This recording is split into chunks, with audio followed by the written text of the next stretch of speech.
Eu moro na Flórida e amo animais. Meu vizinho tem um pastor alemão, que geralmente é um cachorro muito calmo e comportado.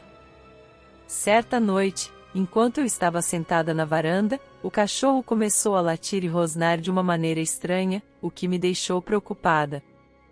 Fui até o quintal do vizinho e percebi que a coleira do cachorro estava presa na mesa da varanda, o que estava fazendo com que ele se contorcesse e ficasse agitado. Depois de soltar o cachorro, percebi que algo em meu instinto me disse para verificar o que estava acontecendo e garantir que tudo estava bem.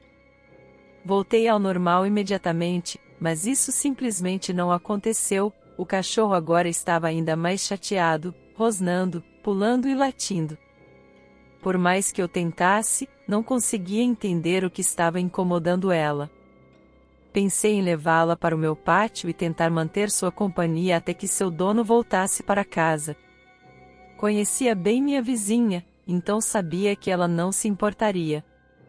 Naquela noite, haveria uma chuva de meteoros ou algo assim, e pensei que seria legal ter um pouco de fumaça e assisti-la com o cachorro ao meu lado. Eu ficaria acordado e devolveria o cachorro quando o dono chegasse em casa. Acho que foram cerca de meia hora de nós sentados juntos quando ouvi o som mais horripilante e bizarro que já ouvi. No começo, pensei que era uma moto de volta ou algo assim, mas morava em um subúrbio e o som estava muito mais próximo de mim do que a rua. Queria poder dizer exatamente o que era o barulho, antes e depois, nunca ouvi nada tão aterrorizante. Enquanto escutava mais, percebi que era algum tipo de rosnado animal. Era um rosnado mais desagradável do que qualquer coisa que já ouvi antes. Tirei meu telefone e iluminei com a lanterna. Meu coração saltou no peito quando descobri exatamente o que tinha feito aquele barulho e por que o cachorro estava tão chateado. Aquele era um jacaré de 3 metros rondando o quintal e estava muito perto de nós. Não sei se você já esteve perto de um jacaré desse tamanho, mas eu não sou o crocodilo Kevin e não queria ter nada a ver com isso. Peguei o cachorro imediatamente no meu colo. Ela devia saber que o jacaré estava escondido ali o tempo todo. Fiquei com medo de fazer qualquer movimento, não é a melhor resposta a um jacaré tentar fugir. Meu instinto de luta ou fuga jogou pedra, papel e tesoura, e a fuga ganhou naquele momento. Apesar disso, segurei o cachorro e corri para a porta de vidro deslizante. Entrei e bati a porta sem ousar olhar para trás para aquele jacaré. Enquanto trancava tudo, dei uma olhada rápida para trás e vi que o jacaré estava bem ali na minha varanda, em frente à porta. Ele tentou nos perseguir enquanto corremos para a segurança, e só consegui escapar por pouco naquela noite. O cachorro dormiu em minha casa. Meus gatos não ficaram muito felizes com isso, é claro, mas não havia como deixá-lo do lado de fora com aquele jacaré por perto. Você ouve todos os tipos de histórias assustadoras sobre humanos assustadores, fantasmas, demônios, bruxas e coisas assim no YouTube, mas estar tão perto de um jacaré, e confie em mim, isso vai assustar você muito pior do que qualquer uma dessas coisas. Eu sou uma mulher e quando eu tinha 16 anos, eu morava na área do Vale de Los Angeles muitos anos atrás. Eu estava dirigindo sozinha à tarde da noite, em um lugar desconhecido, sem um celular para me guiar. Tive que confiar em um mapa impresso ou em conhecer a rota escolhida. Eu tinha ouvido coisas ruins sobre uma cidade chamada Pacoima, mas só havia passado por lá durante o dia e talvez apenas uma vez. Mesmo assim, sabia que uma rota por lá economizaria alguns minutos do meu tempo de retorno.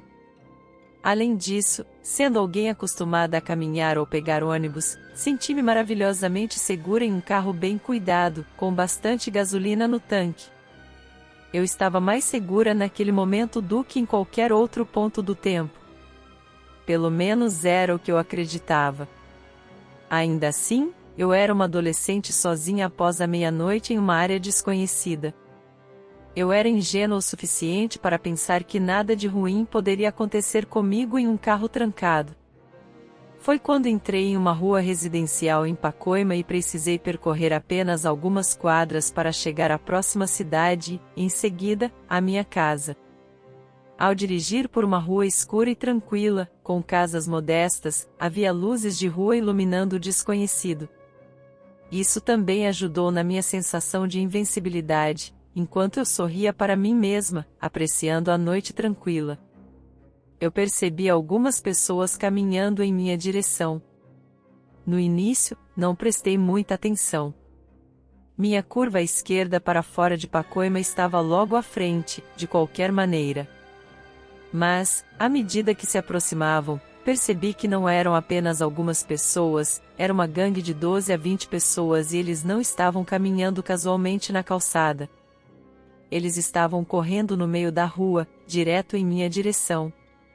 Tive que diminuir a velocidade repentinamente para não atropelá-los. Foi quando eles deram uma boa olhada em mim. Pude ver que ficaram instantaneamente animados quando perceberam que eu era uma jovem garota sozinha. Muitos trocaram olhares sorridentes entre si, outros gritavam e assobiavam enquanto começavam a me cercar, suave e facilmente, como se tivessem ensaiado isso muitas vezes. Vários deles me impediram completamente, ficando na frente do meu carro e colocando as mãos no capô, enquanto outros andavam ao redor das portas do motorista e do passageiro e tentavam puxar as maçanetas para abri-las. Eu nem sempre me lembrava de trancar as portas quando dirigia e os carros não tinham travas automáticas naquela época, mas eu estava agradecendo a Deus por ter tido a previsão de lembrar naquela noite. É claro que tudo isso aconteceu muito rápido. No meu choque e terror, embora parecesse câmera lenta, rapidamente ajustei minha mente de despreocupada para a possibilidade de ser sequestrada ou algo pior por esse grande grupo de pessoas. Eles me tinham completamente cercada agora. No final, mas meu coração não parou de bater forte pelo resto da noite, é claro. Eu pensava nisso por um longo tempo depois também. Eu estava orgulhosa de como eu tinha lidado com a situação, mas também continuava imaginando possibilidades do que eu poderia ter feito melhor na próxima vez. E se eles não tivessem saído do caminho e eu tivesse que atropelá-los com meu carro? Eu teria conseguido viver comigo mesma? Deveria apenas ter ficado parada e buzinar para acordar as pessoas nas casas ao redor de mim? E se os homens tivessem apontado uma arma para mim? Estou muito feliz que tenha acabado do jeito que acabou, mas poderia ter sido muito pior. Primeiro, todos nós temos que ter em mente que não somos completamente invencíveis dentro de um carro, não importa o quão confortáveis até mesmo os bancos de couro aquecidos possam nos fazer sentir. Atalhos escuros e tranquilos não são uma boa ideia, especialmente tarde da noite, e sempre lembre-se de manter suas portas trancadas quando você dirige. E aí galera, eu queria muito agradecer por ter assistido. Se você chegou até aqui e gostaram do vídeo, sinta-se à vontade para deixar seu feedback nos comentários. Curta, compartilhe e inscreva-se se você gosta desse tipo de história. Se você tem uma história pessoal que você gostaria de enviar, mande pelo e-mail na descrição do vídeo. Muito obrigado pessoal por ter assistido e espero que vocês tenham uma ótima vida.